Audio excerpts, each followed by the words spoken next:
the NWO was so cool, and it's awesome that we're going to be getting the chance to get Hall, Nash, and Bischoff together again.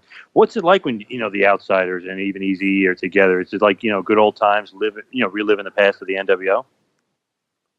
I mean, it is.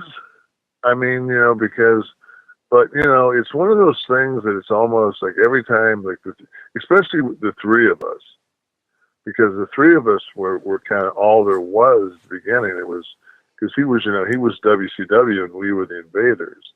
This is before the third man was unveiled.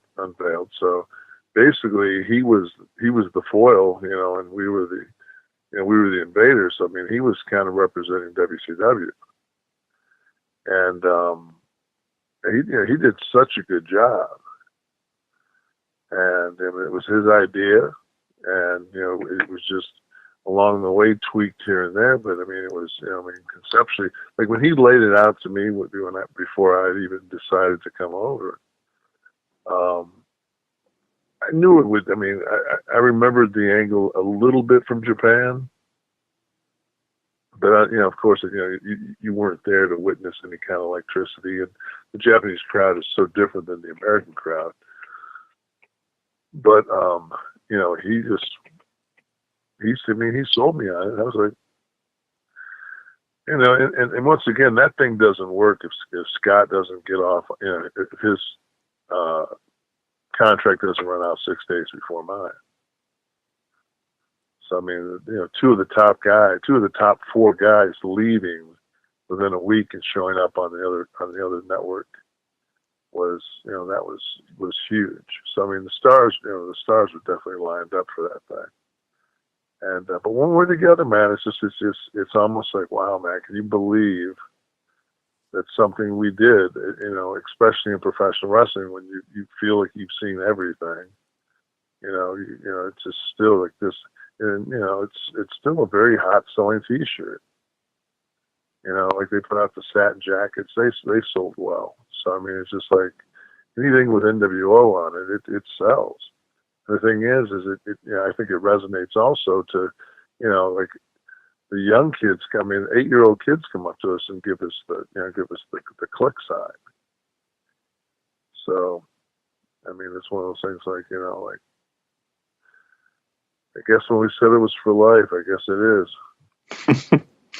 Very, very true. And it's great that not only does that NWO T-shirt an all-time bestseller, and it's still selling today, and you still see it all over the place today.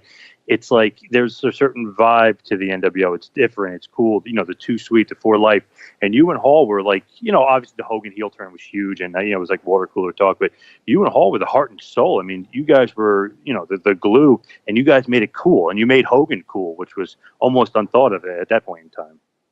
Yeah, I think what it was too was when I met Scott, like he was more of a country western guy than, I was born and raised in Detroit, so I was always kind of a Motown guy.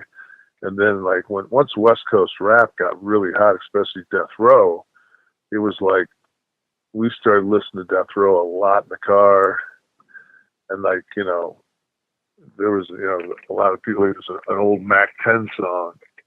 And in this Mack 10 song, they robbed this McDonald's. And one dude says to the other dude in the car, he says, man, I've been wanting to do that for 2 years. And the other dude says, man, I've been wanting to do that for life. And that's what we got. I mean, we got like most of our catchphrases and things like that, we got from all West Coast rap. So immediately then I remember I put my headband on backwards like Tupac. Here's a 35-year-old white guy putting his headband on. But it worked. I mean, it was just like because people were MTV was red hot, and people were watching MTV raps, and then they were watching wrestling, and we would have had we'll just go ahead, we'll cross pollinate this ourselves. Like we know this is what the hottest thing is right now. Because 2 years earlier than that, the Chronica came out. So it was actually maybe 93 Chronica came out. Yeah, I think Chronica came out in 93. But I mean, like that was when Dre and everybody else just kind of blew up, and so yeah, it was. Like I said, just everything just kind of fell into place, and it was, you couldn't do that. You couldn't do that now. No way. And to think back at that point, in the end, right before the NWO, I was like, I don't know, the wrestling business is kind of like, yeah, it's okay. I mean, this WWF is okay, WCW is okay, but then the NWO hit, and man, you guys changed wrestling forever. And then you saw millions upon millions of people watch. You ever kind of sit back and think and reflect and say, me and Hall especially, and you could throw Hogan and the NWO in the mix, obviously, but you guys were kind of like the trendsetters to all that, and even to Austin and Austin versus Vince. You guys kind of set it off. Yeah, I mean, and the thing was, is like I always say, like we showed Vince, how to build the Saturn V, and then once we built it, he, kicked our astronauts out of the capsule and said, "I got it from here."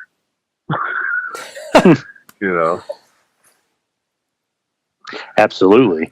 And then obviously Austin and McMahon took off, but with the NWO, I just, looking back, I remember like everything was so epic, whether it's Sting or, you beating Goldberg's streak. It's just so many things kind of happen, and you were always kind of the mainstay and always kind of the heart and soul, even of WCW at that point. But looking back at the NWO, would that be kind of like your crowning achievement, would you say, in your wrestling career?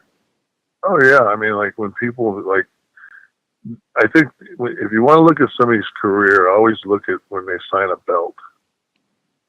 When a guy signs like a championship belt, whatever he puts, if he puts Hall of Fame, then that's his crowning achievement. If he puts, 16-time world champion, then that's his crowning achievement.